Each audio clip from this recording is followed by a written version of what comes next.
Good morning, everyone. Welcome to another forms session.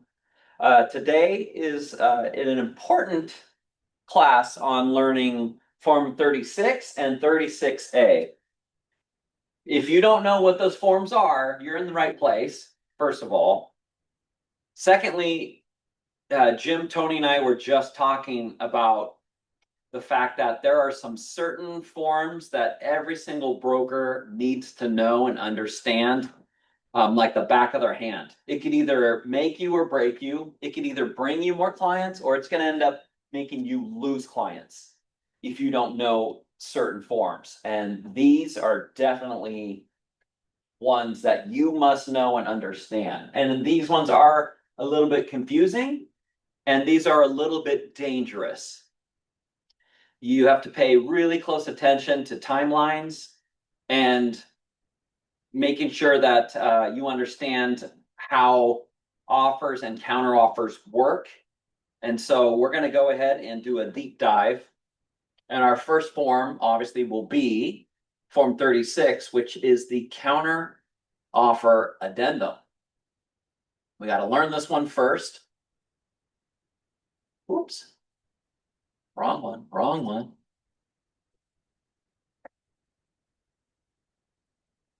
Go.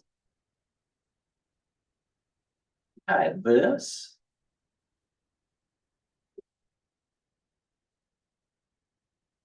All righty. And since it's just Levin and I'm going to be calling on a few of you guys, the Zoom people are going to need your help today. So, all right. So first things first, counteroffer addendum to real estate purchase and sale agreement. So most of the time, brokers are making cross off on items and making initials and dates, and they're sending them back. They're just doing simple changes with just changing it directly on the agreement itself, which is okay sometimes. There's a lot of reasons why you don't want to do that, and there are reasons when you do want to do it. So before I can actually dive into this, we need to understand a few key elements of just our purchase and sale agreements. So when we go back to the forms, and we're going to pull up Form 21.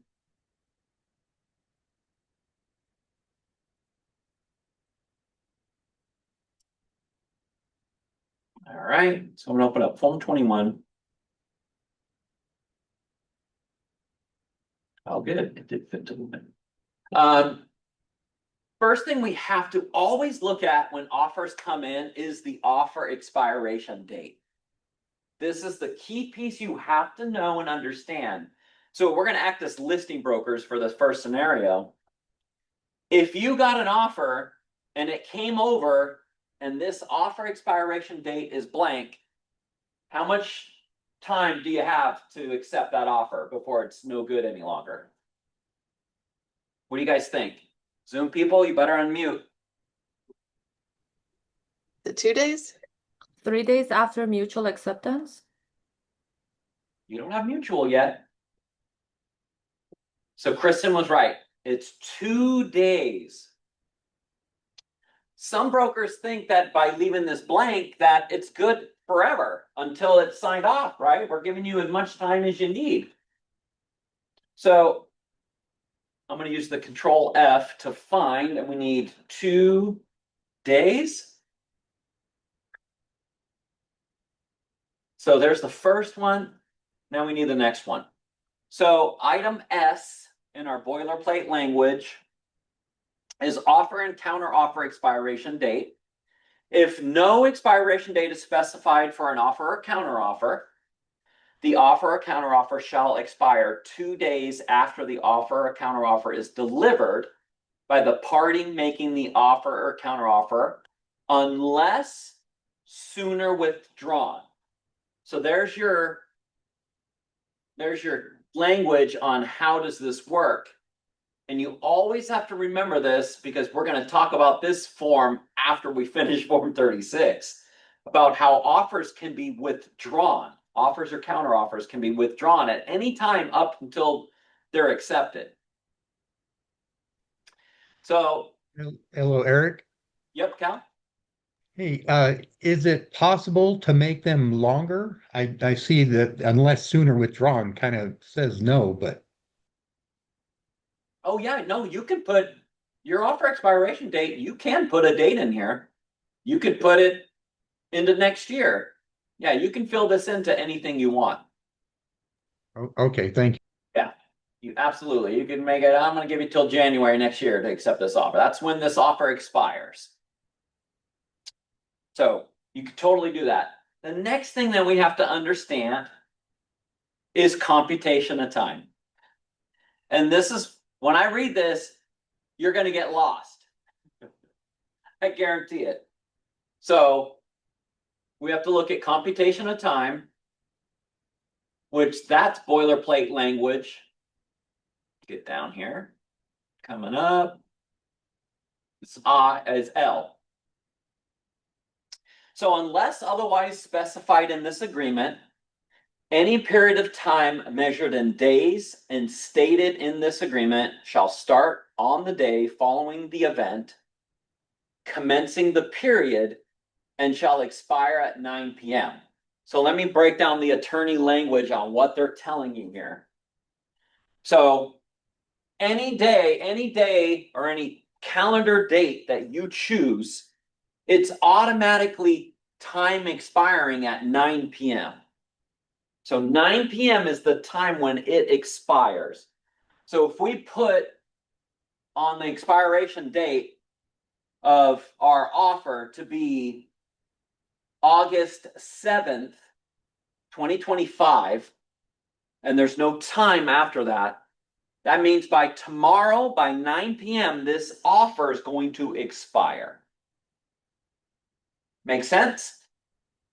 Now, here comes the next things that start confusing people.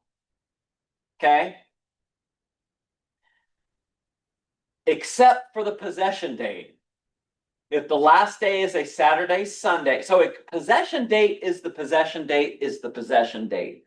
If you put the possession date to be on the weekend, that's the possession date. That's when possession happens. If you don't put a time, when is that possession date? For the time. If you don't put a time at all, when is it? 9 p.m. 9 p.m. It's always going to be 9 p.m. There's so many brokers that get confused when deals get accepted and there's closing. The closing date, there's no time that was specified on that closing date, is there? So when is possession for a client? It's 9 p.m. That's how it always is. Unless agreed upon. Unless you guys write something different, okay?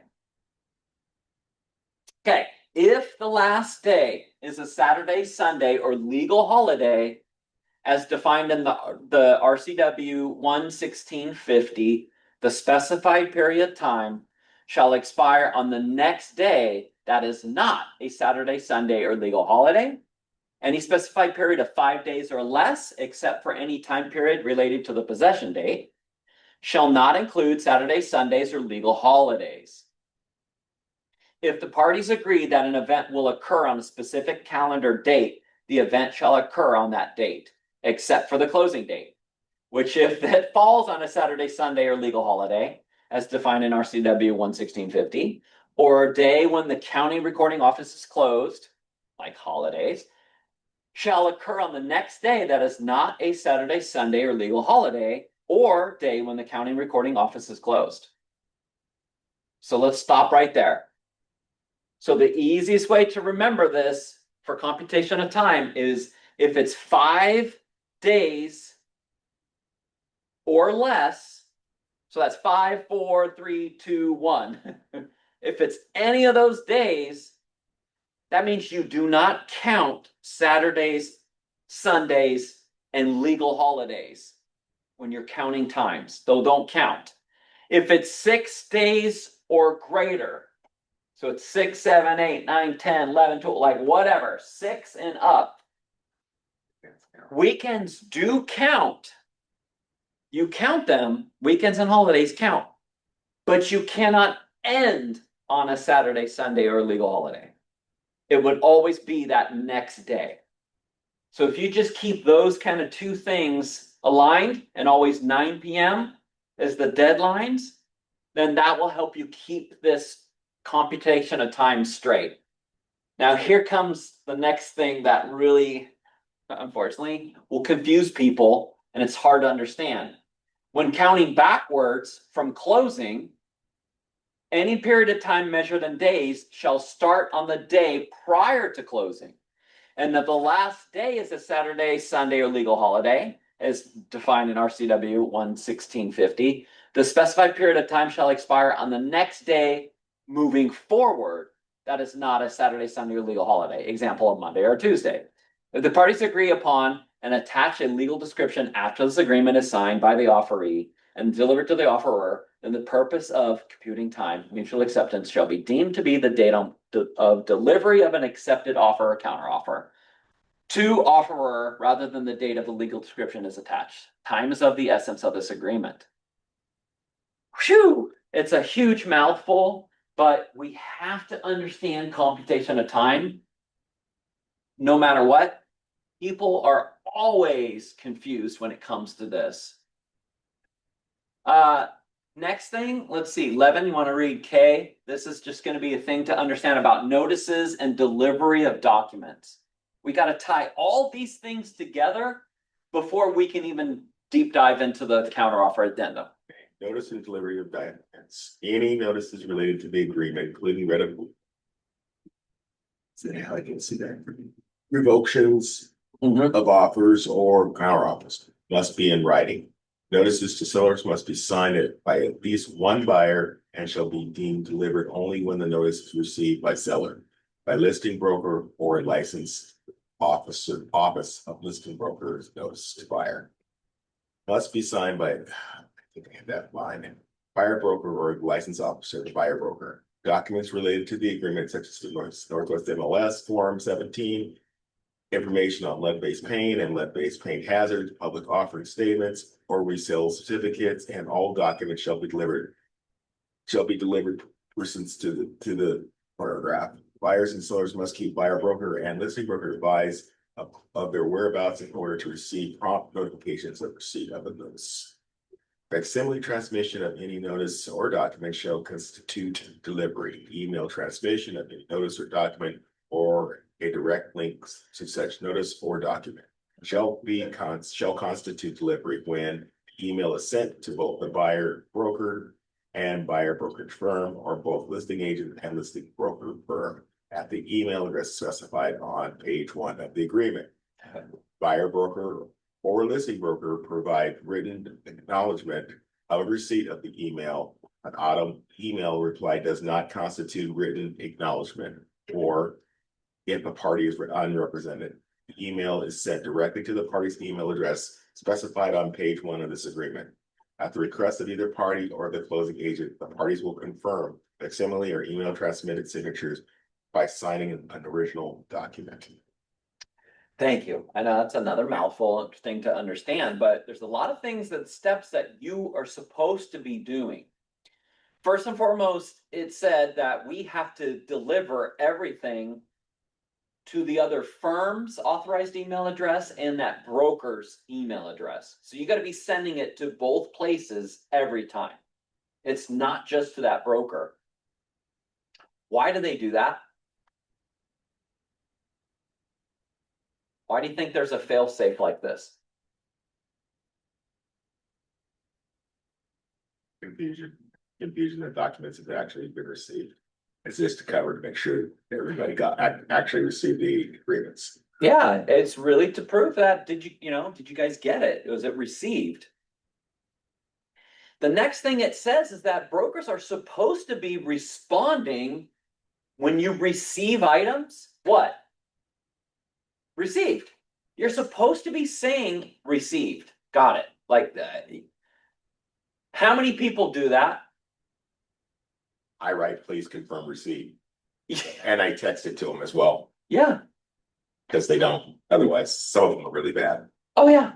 Most of them are bad. Let's get one thing clear. Most people are bad at this. We're supposed to be replying and or stating when you were sent documents and offers received. Just acknowledgement of receipt. We're supposed to be doing that. Okay, so understanding the computation of time and the delivery part of it, right? The reason they have 2 email addresses as a fail-safe is that just in case one email doesn't go through, because it happens on occasion, or it goes in someone's junk mail and they just automatically empty their junk mail, don't even read it, and they're like, I never got your email. You're like, yeah, I sent it. Look, I sent it on this date. They're like, I never got it. Well, then at least the firm can check. Did the firm actually receive it? So please make sure you're doing both of those things. So when an offer is written to expire, you only have until this deadline by 9 p.m. to get it fully written and accepted, signed by the clients, right? So your clients have to sign off on this. But then next most important step is getting it received to both of those authorized, the authorized email and the broker's email. It has to be received. So you have to be doing this. I'll wait to tell some other stories on how these things have bitten people and how people have gotten in trouble. So first story we're going to talk about is very experienced listing broker. Had an offer sent to them, and we're going to pretend that it's just like this. It's written in, and everything was perfect, but the price. Price was like the only thing they wanted to counter. And it had this date. Actually, no, we're going to put this to today's date to make it a little bit easier to understand this. So, oops, nope, not that.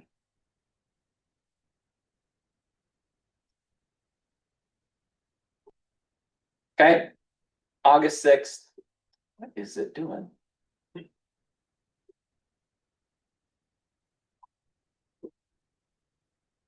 I selected it, right?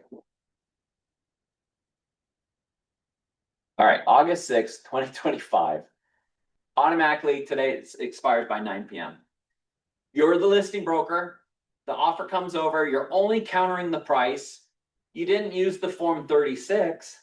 You simply crossed off the price of 500,000 and you want the 525. You've crossed it off. You put your seller's initials right here on this line. Okay, and you even wrote it out to 525,000 US dollars. You've sent the offer back, and this is at 3 p.m. When does this expire? 9. So you're the listing broker. We just made this change. We didn't make any other change, but just that price. It's 3 p.m. When does your counteroffer expire?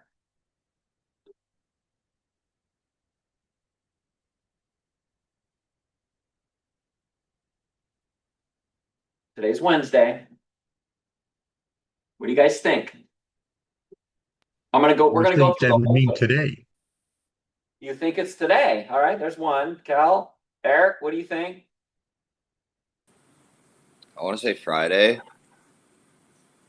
So you think Friday? Something different. Okay, good. Massa, what you think? I think today by 9 p.m. You think today? Kristen, I vote Friday. you vote Friday. Levin, you think Friday? Why we got 2 different people thinking that? We got people thinking different things here. So see, this is the danger. Here's our first booby trap that brokers get caught in. Even experienced ones, okay? We read, remember when the very beginning of this class, when we started, what's a default days, if not written in? 2 business days. Commencing day means starting tomorrow is day one. So you got Thursday, Friday by 9 p.m. That counter offer is actually still valid. Why is that extremely dangerous? Why would this be extremely dangerous? What possibilities could happen to you? Buyer might accept an offer we get tomorrow. And then this buyer signs this counter on tomorrow afternoon, and we sell it twice. Yeah, 100%. A lot of people, and don't feel bad if you're like, oh, I got that wrong. Because it's 3 p.m. It says offer expiration date is today, 2025, August 6th of 2025 by 9 p.m. So who wrote this offer? See, the buyer broker wrote this offer with this expiration date. You don't get to retain the same expiration date. And that is why this is like one of the most dangerous things in our business, that brokers, they just kind of miss this little part, and it can seriously bite you. So this is a true story, this exact same scenario. So they counted the price to the 525. They make initials right on the very end of line, number 6. They send it over, and then they're waiting, and then they call the buyer broker. The buyer broker goes, yeah, no, buyer's not going to budge. Nah, they want to stick with the 500 offer. They're all cash. They can close in 2 weeks. They waived everything else. They feel like that's a strong enough offer, and that they think that should be worth 25 grand to your seller, because we know there's some issues wrong with the house and we're not going to have it inspected. So, okay. So now listing broker is like, okay, well, you only had till 9 p.m. to accept this anyway. It's the following day. Another buyer comes along and says, well, I'll give you 550,000. Not 525. We'll give you 25 grand more because we love this house. We're going to have it inspected and everything, but we love it. And they sign it around. Sign it around tomorrow on the new offer. They got mutual agreement. Not a single change on the whole offer. Seller signs it, says, yep, we are now pending inspection. And then just then you get a phone call from that first buyer broker and says, guess what? I just sent you mutual acceptance. Buyers depositing their high earnest money, and they're going to close even sooner. I think they want to close even in 10 days if you can, but if not, we'll stick to the 2 weeks. And the listing broker's like, what are you talking about? You only had until 9 p.m. last night. And they go, no, you gave us 2 days. No, I didn't. It had the 6th. It ended on, no, that was my offer. You didn't actually stipulate an expiration date for your offer. And it's 100% that is true. You just sold the home twice. This is a true story. Whenever these types of scenarios happen, you probably have about a 99% chance that this is going to become a lawsuit, especially if both parties really want the home. Because you really are going to have to be, you're going to have to hope that one of the parties goes away. And in this case, our listing broker got extremely lucky, because the first buyer, they went to the property and they didn't even have their inspector show up. They just came and then they changed their mind and backed out. So they got lucky, really lucky. But guess what? That seller was not happy. Why? Well, they lost 25 grand in their mind. They thought, well, shoot, that next offer came in for 550. I want 25 grand more. They were mad. And they didn't quite understand the whole thing, that what happened when here the other person was trying to buy the house. And so we got extremely lucky in the case. And it did close and it all worked out. But if If you didn't have inspections on both and both buyers were waiting to close and both of them were sticking to their guns of, no, I'm closing, you'll be in a lawsuit. So first and foremost, if you're in the situation and you are actually making a counter and you're countering offer, you must add your expiration date, no matter what. Whether it be that same day, if you crossed this off and you wrote the same date and made initials, that means it's that counteroffer is only good till same day today till 9 p.m.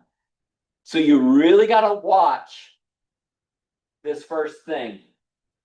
Next, brokers always get confused with the 9 p.m. thing. Let's say, I'm going to change this again on you. Okay. Let's say that the offer is good until tomorrow, till 9 p.m.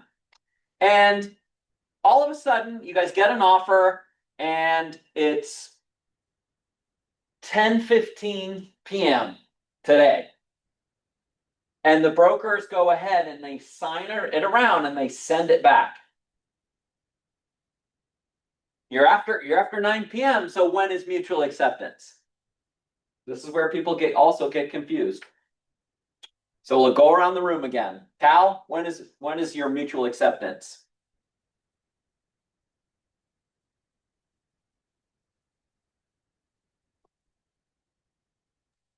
So what do you think?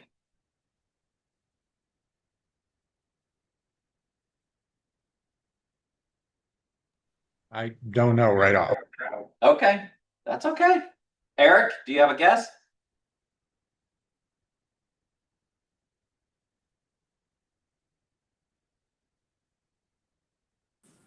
I don't know.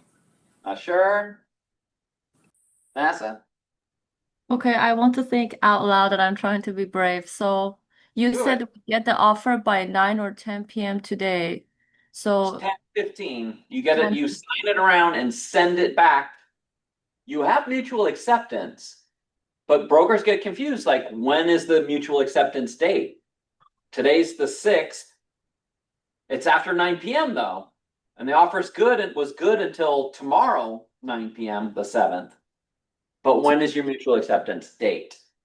is it gonna be tomorrow because it has passed today's? Is it today or is it tomorrow? See, Tom- that's exactly right. So you're thinking tomorrow. All right. Kristen, what do you think? Today. Today. All right. 11. It's today. It's today. It is today. Brokers get confused about this all the time and they'll put their timelines in and say mutual acceptance is tomorrow because it's after 9. No, the offer mutual's mutual. You could go all the way to midnight, right to before midnight, it could still be today. What about weekend? Doesn't matter. Mutual acceptance is always mutual acceptance.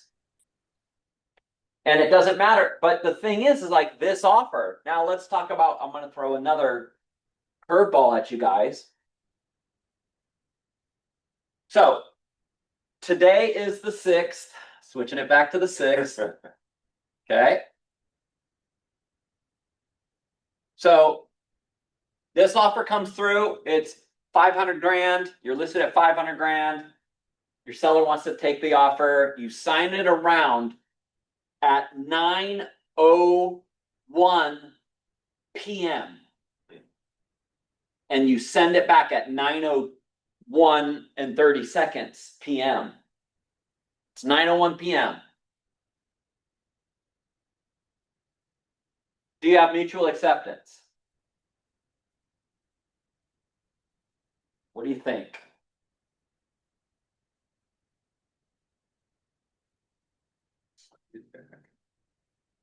It expired at 9. You signed it at 9:01. You sent it back right back to both firm and authorized email and the buyer broker. Wouldn't that be dependent upon the seller's opinion if the seller wants to accept it then? Ah, I might be onto something. So that means the answer is no, unless the seller accepts that or make an exception. So it's a little bit tricky, huh? Makes you think. So the truth is, for the sake of time, I'll give you guys the answer on how, something like this would work. Basically, the listing, or excuse me, the offer itself did not come in before the deadline. The deadline, it expired at 9 p.m. So that means you would have had to send it, and it could have had to been received by 8:59 p.m. in seconds, basically. You have to have it in before then, otherwise it is expired. Now, the other party could agree to just act as if it's all good and that everybody's in agreement to move forward. And the only legal way that actually works out is if all parties perform in a way that they did, acknowledge it as mutual acceptance. An example, the first thing that would have to happen is the buyer would have to deposit the earnest money. Earnest money deposit, that means, so buyer goes and, yep, I sent my wire and earnest money's been deposited. So there's the first thing.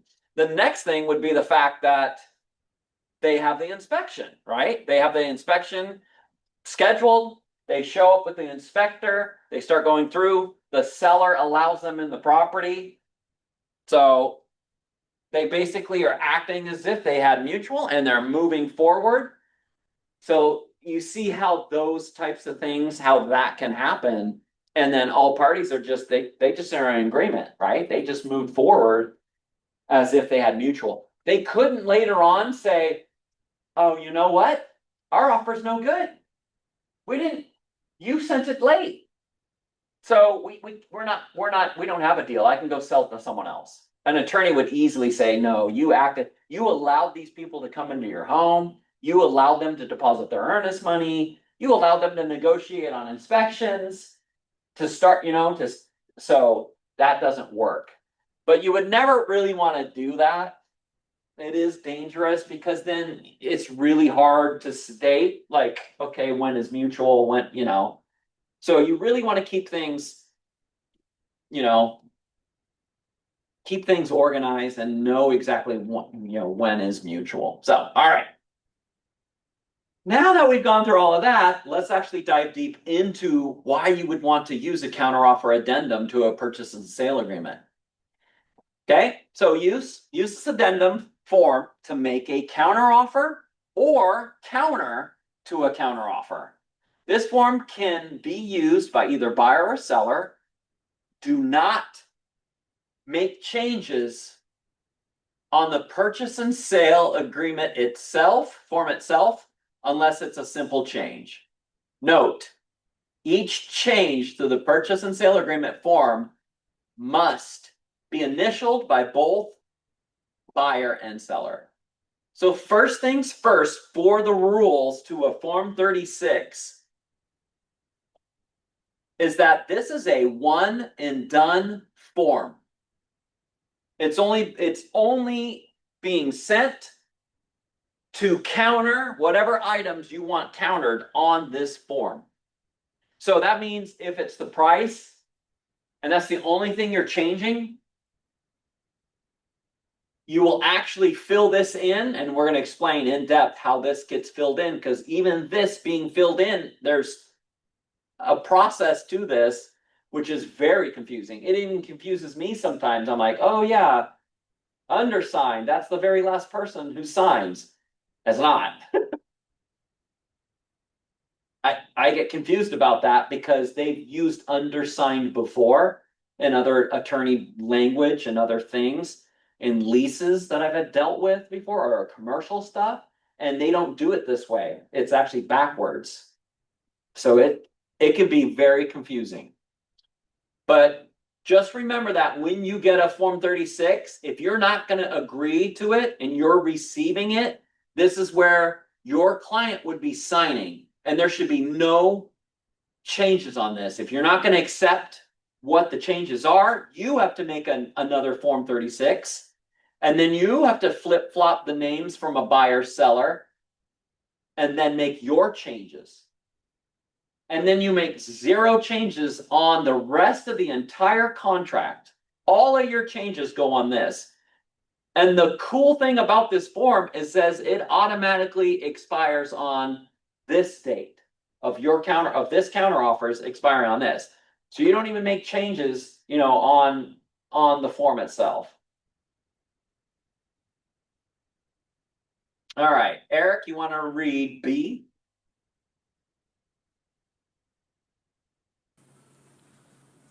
Withdrawal before acceptance. Any counteroffer can be withdrawn before it is accepted. A counteroffer is not accepted until it is signed by the party receiving it and it is then delivered back to the party who made it, the party's broker, or the licensed office of the broker. Note that a withdrawal must be in writing pursuant to the notices paragraph in the purchase and sale agreement. Use Form 36A, withdrawal of offer or counteroffer for this purpose. Okay, so we read earlier on a key phrase that said time is of the essence. Deadlines, you've got deadlines throughout the contract. And the first things that you really have to kind of identify is how much time do you have to perform? And then just like it says, these deals can actually be withdrawn before they're even accepted. So you got to tell a buyer, you got to tell a client, say, hey, the seller's given us till 9 p.m. today for this price. But remember, buyer, the seller can withdraw it anytime before we actually get this signed and sent to them. That's our timing. That's what we have to do all before the deadline. So it's extremely important to understand and explain to clients. I remember we had a complaint call from a buyer, and the buyer basically had written up a deal, an offer with their broker from another company, and they actually didn't even get time to even I'm gonna mute you, Eric, it's making sound. They didn't even get time to accept that offer. They basically, what happened is the seller got, they received an offer, they changed a couple things, countered it, sent it back to this buyer broker and the firm. And all of a sudden another offer came in that was just lights out better. I mean, amazing. And they said, oh, we got to withdraw this right now. So they withdrew it, did the 36A with that complete counteroffer, sent it both to the firm and to the broker and said, will you please acknowledge receipt? And they said, and honestly, this all happened within under an hour of when they sent this counteroffer and when they had to withdraw it. All of a sudden, we got a better offer. And the next day we got a call from the buyer, actually called to complain to us. Like, that's not even fair. Like, we wanted to accept this. It's like, I'm so sorry. That's how real estate works. We're extremely sorry. Yeah, sorry. The seller made the decision. It's up to them. It's not our home. We're doing, all we did is follow what the sellers, wanted to be done. And yes, I know you had, less than an hour. I mean, it didn't even matter. It could have been 5 minutes. It could have been a minute. So it's just, that's just how it works. So we got to remind our clients that every single offer or counteroffer can be withdrawn. That's to a seller, or back to a buyer. Doesn't matter, either party. All right, C, not an amendment. Do not use this form to amend an existing fully executed purchase and sale agreement.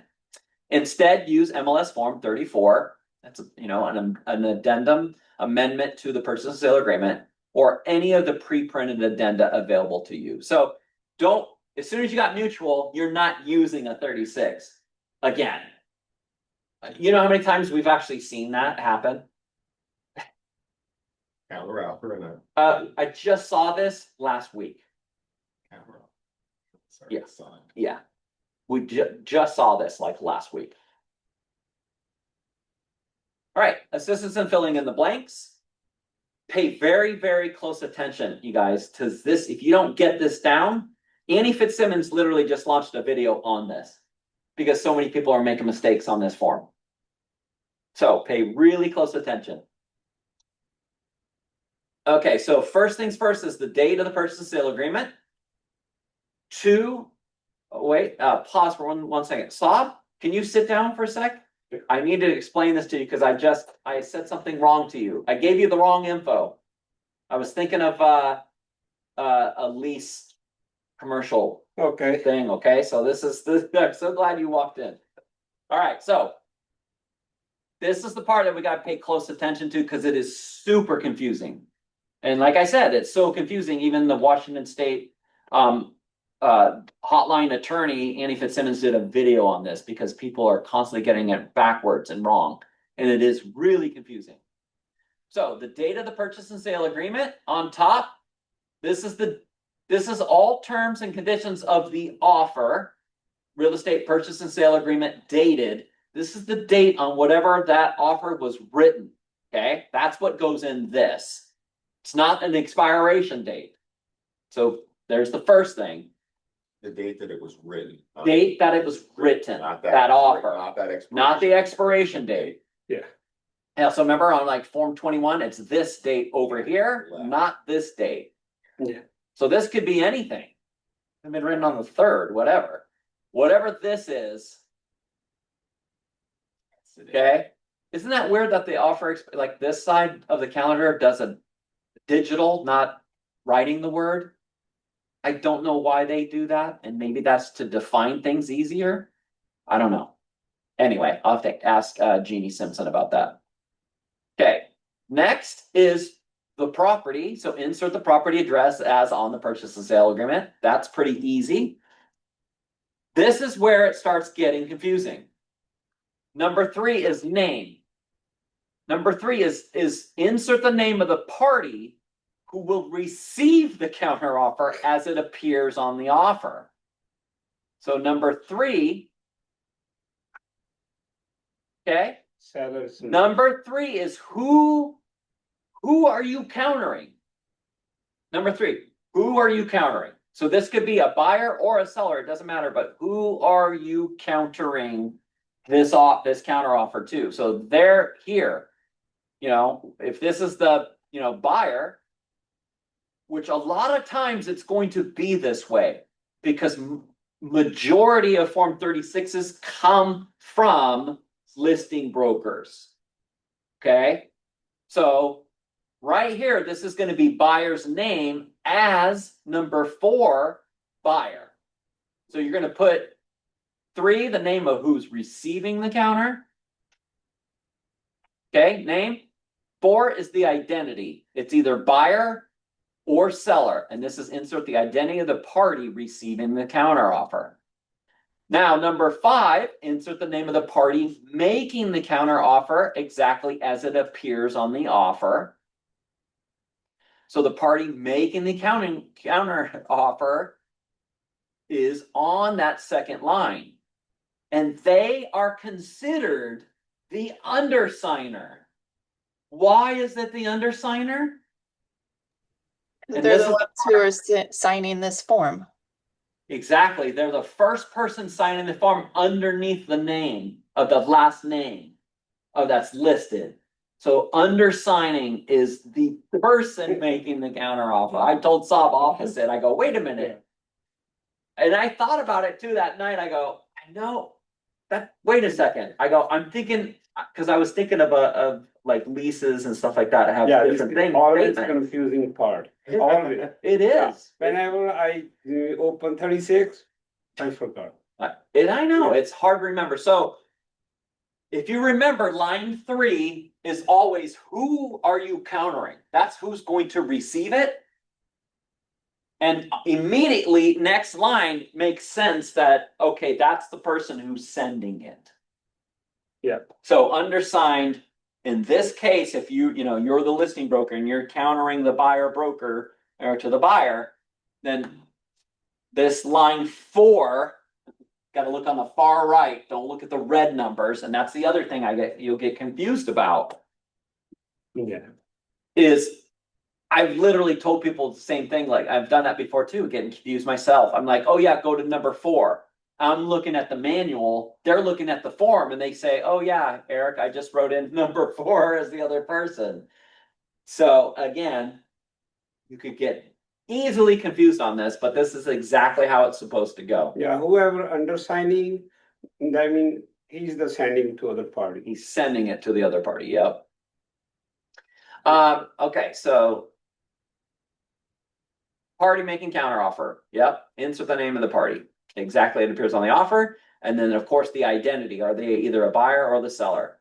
Next is the purchase price. Number 7, check this box if the party making the counteroffer is changing the price. If the purchase price is unchanged, do not check the box. You don't even have to write that in if you're fine with, the price that they offered. Maybe it's a bunch of other terms that you're trying to counter. And next is number 8 is the other. If the counteroffer includes anything other than price, check the box and insert the counteroffer terms here. So this other is basically where you are making all of your counters. Let's say the first thing that you are changing, let's say this. First thing you're changing is let's say that the house doesn't even have washer and dryers. Okay, there's no washer and dryers, and then the buyer who made the buyer broker who made the offer, they had both of these checked. So you're gonna have to do this, and I'll show you.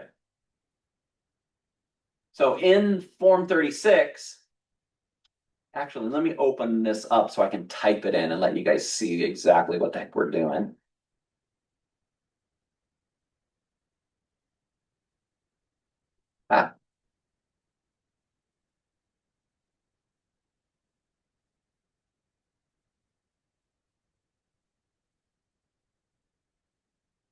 Okay, so you're not countering the price at all. You're like, we're fine with the price. So the first thing we need to do, I don't know why it does this on this form. Express Forms is weird. It keeps, yeah, I don't know why it's doing that. It doesn't do it in transaction desk, but for some stupid reason, have you ever seen this? Line 17. Yeah, it's just automatically going in there. So anyway, put in 1. Washer and dryer. Form 21, page 1 of 6, number, gotta look at it again, 5. Oops. For 5.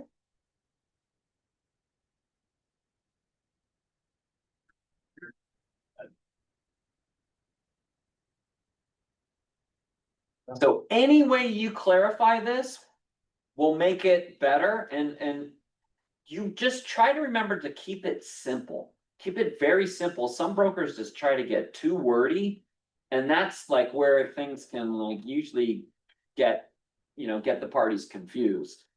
So can we write down washer and dryer are not included Exactly. in the transaction? yeah, washer and dryer are not Included. included. Okay, very simple language. Now, next thing, do another number. Oops, why is this thing's doing some weird things. This is weird. Now it won't even let me Just return. I don't know what's saying. I'll have to let Jeannie Simpson know, or forms, but it's In transaction, it doesn't do that. no, transaction desk does not do this. It's screwed up. Yeah, it's like something's wrong in the form. No, popped it to the What front. the heck? What did you do, Eric? Nothing. Yeah, there's something really wrong with this thing. Thank you. So then all you would have to do is to go down, do your next one. Oh, and it's not even writing now. Nope, it won't even let me write in it. You're done. I don't know, very weird. You would do number 2, the second thing. Explain what it is. You always want to identify what are you countering and where is this? Where is this item? If it was something in like, other addendums, most other addendums, as soon as you get into the form, their lines, numbers are on the right.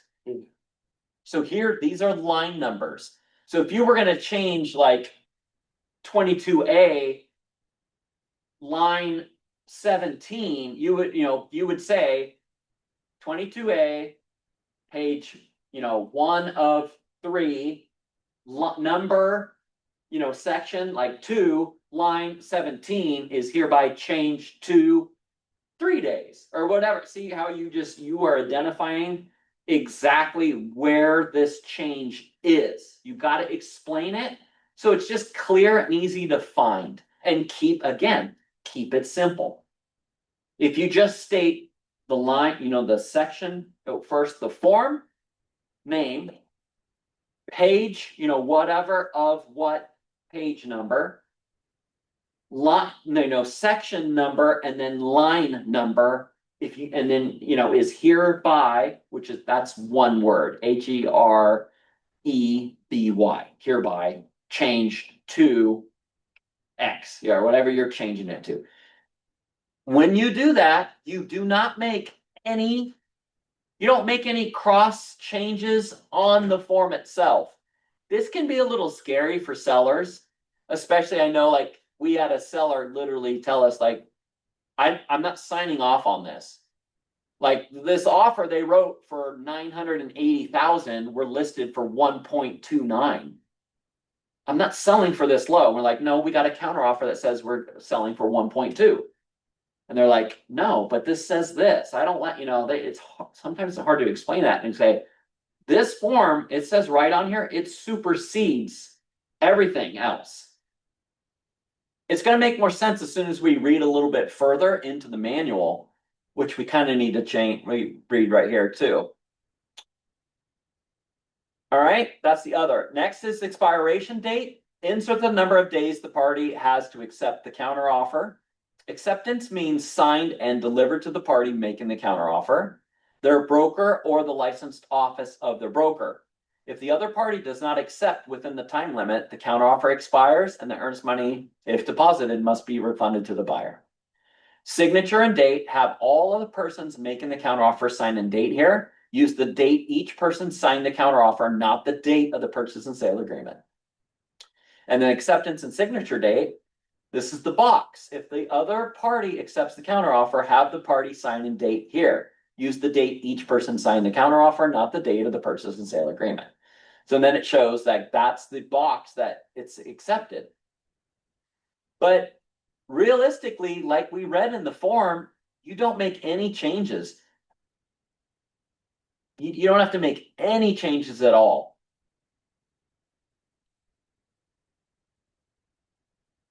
Where does it say sign? Let's see. Part for itself, simple change. No, purchase sale agreement must be initialed. Each change. Yeah, so when brokers use the 36 and they're still making changes in the form, the problem that gets confusing is because here's the manual that says that the purchase and sale agreement form must be initialed, right? It says each change. So if you make the changes, it defeats the purpose of using the counteroffer addendum. So it's very confusing, and people still do it. And then you see you got to initial those changes. If they send it to you and they make the changes and they use the 36, I would say call the other party. Say, hey, I'm confused. Why are you using a 36 if you made the changes anyway? And if they're like, well, what do you mean? I thought, if they're like, well, you kind of want to explain to them like, when we use the 36, we're not supposed to make the changes. The form 36 takes care of all of the changes. All of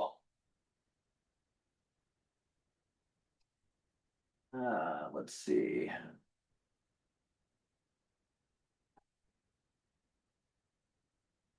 All right.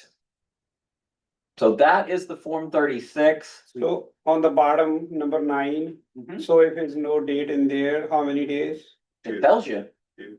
right there. If not filled in, it's 2 days.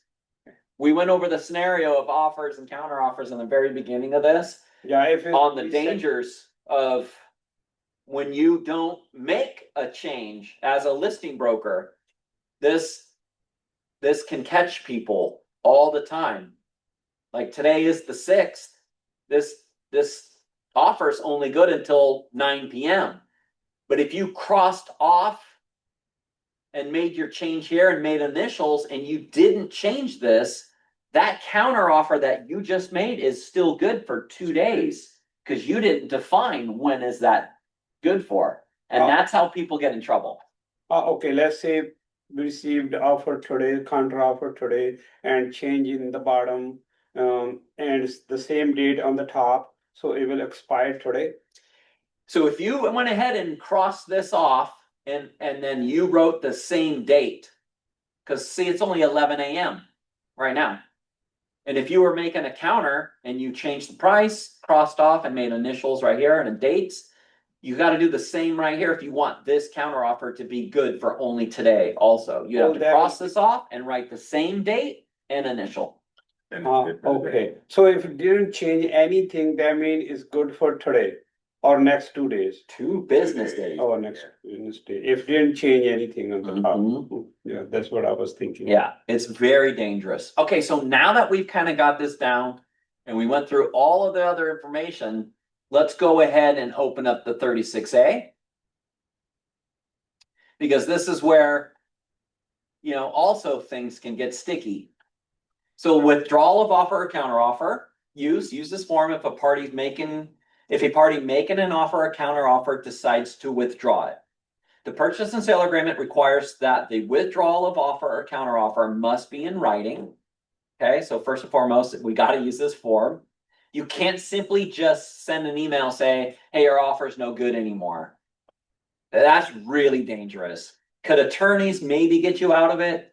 Maybe, but it's a long shot. Don't ever do that. When it can be done, and now an offer or counteroffer can be withdrawn or revoked only before it is accepted. The withdrawal is not effective until it is actually received by the party to whom it is directed, the party's broker or the licensed office of the party's broker. Okay, so time for a pop quiz, and let's see if you guys will get this one. You are the listing broker. You're getting no activity for a long time. All of a sudden, you get like 4 showings all at once on the same weekend, and you got multiple people are interested. They say they're going to submit an offer. All of a sudden, one offer comes in. And you're like, it's a good offer. Okay, seller, let's go ahead and sign this around. They sign the contract around with no changes. Okay, so you're the listing broker. You've signed it around. You've sent it back to the authorized firm email address and to the buyer broker. Signed around. All of a sudden, an offer comes in, and you're like, "Oh my gosh, this is so much better." You fill out a 36A to withdraw the offer or counteroffer, and you send it over to the buyer broker. Can you accept that next offer? Because they haven't acknowledged it yet. No, they have to acknowledge it first. No, yeah, they can't accept that. They can't do that. You can't withdraw it because, see, they've signed it and they've sent it back to both. Okay. That is called what? Mutual. Mutual agreement, mutual acceptance. They've got it already. You can't do that. So we've had people try to do that to us. Literally, they sent it. We're like, what are you doing? You better go talk with your designated broker. And I really hope you didn't sign off on another offer. Like sent me a mutual and say, hey, this is the count. They tried that. Count. Yeah. Doesn't work. So I'm glad you guys got that, but it's there's some people that have tried that. Okay, so when can it be done? An offer or counteroffer can be withdrawn or revoked only before it is accepted. The withdrawal is not effective until it is actually received by the party to whom it is directed, the party's broker or licensed office of the party's broker. So again, don't forget that you guys should be replying to these items coming to you received. Acknowledge receipt. You're supposed to be acknowledging receipt. And when you're sending stuff, it's always got to go to the buyer's, broker, or to the broker and to the authorized firm email address every single time, both emails. You just got to get into a habit of doing both of those things. Okay, so importance of immediate delivery. If a party decides to withdraw an offer or counteroffer, it is extremely important that you deliver this form to the other party or the other party's broker as soon as possible.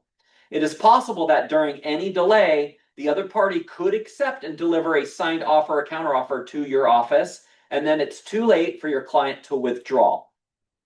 Okay, so I need to tell you guys a true story that happened to one of our Bellevue brokers. This really happened. We had a listing broker listed a property. It was like 2 million. And they had good interest. An offer came in. It was pretty good. It was really close to asking. Wasn't quite, everything they wanted. Had an inspection, a few other things. And so this is about 11 a.m. And our listing broker got with the seller, and the seller said, let's just go ahead and sign off on this. We'll go ahead. It's good enough. I think we'll be okay. So they signed off on it, and they sent it back at noon. Okay? They signed it. Oh, no. Sorry, key piece to this. There was one thing they had to change. It was something very simple. And it might have been something like the place didn't have a washer and dryer, so we're not going to...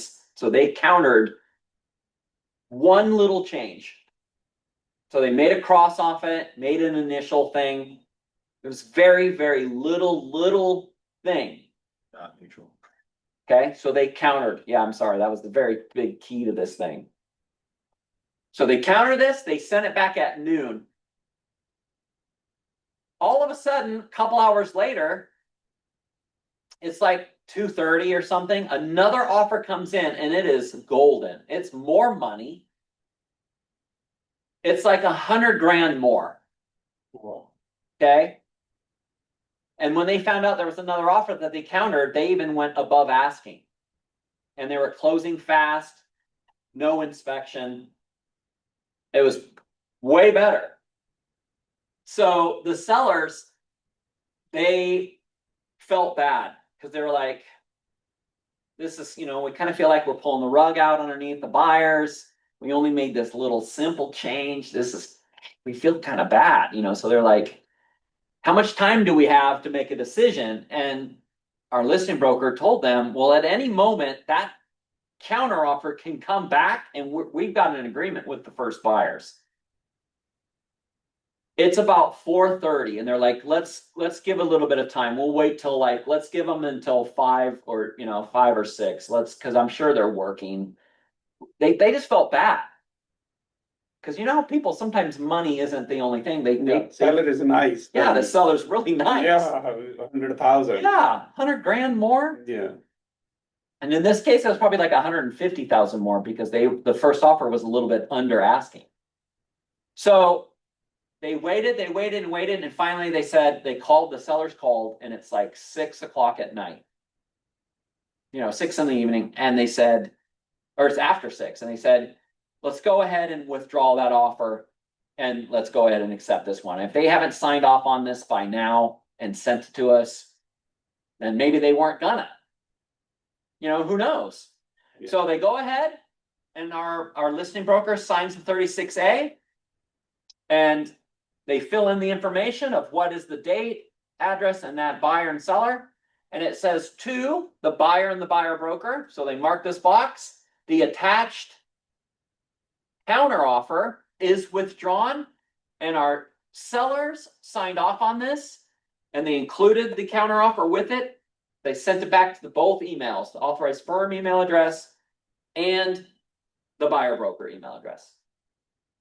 Then they go ahead and they sign around that whole other offer for $150,000 more money. And so they sign around. All of a sudden, about 8:45 in the evening, buyer broker calls. And she's all frantic. Oh, don't worry. I'm sending that counter offer now. I'm signed it. It's already signed. I'm sending. I'm sorry. And she's like, our listing broker's like, I'm so sorry. We gave you hours Yeah, it's and you okay. never signed off on the change. We've already, the sellers made the difficult decision to sign off and accept another offer. Yeah, it's And it okay. was much better. And we're sorry. We're like, what happened? And she's like, oh, I'm so sorry.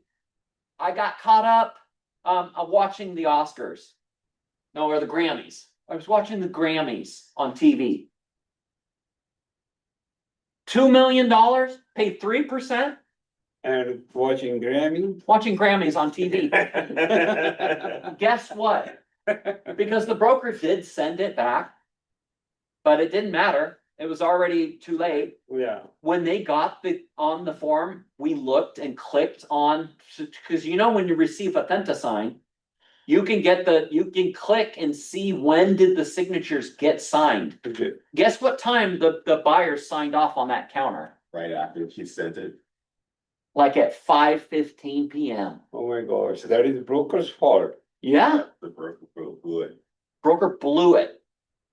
No, that's not good. So this is why it's so critically important for us not to waste time. It's not just getting it signed, but it's got to be received.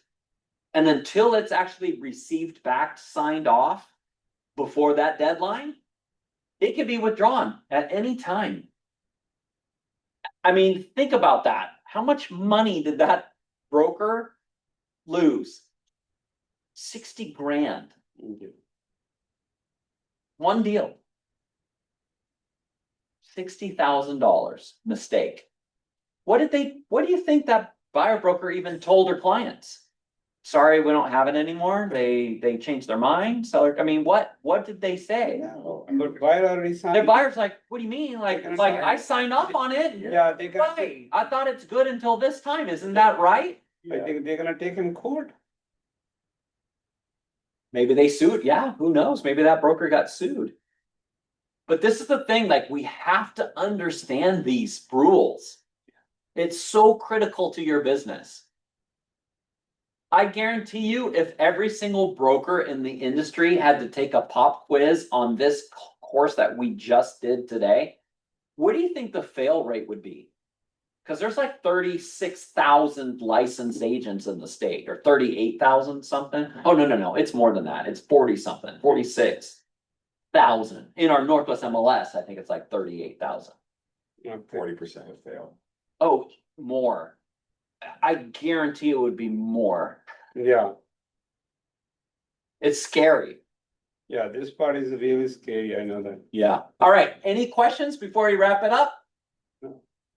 Hopefully that gave you a lot of clarity and insight to how this thing works, how important these forms are. And when it comes time to these deadlines, it's critical. It's going to make you or break you in this business. All right. Thanks for making it today, you guys. Appreciate you. We'll see you on the next one. Okay. Thank you Bye. so much. Have a good day. Bye. You're welcome. Take care. Okay, bye.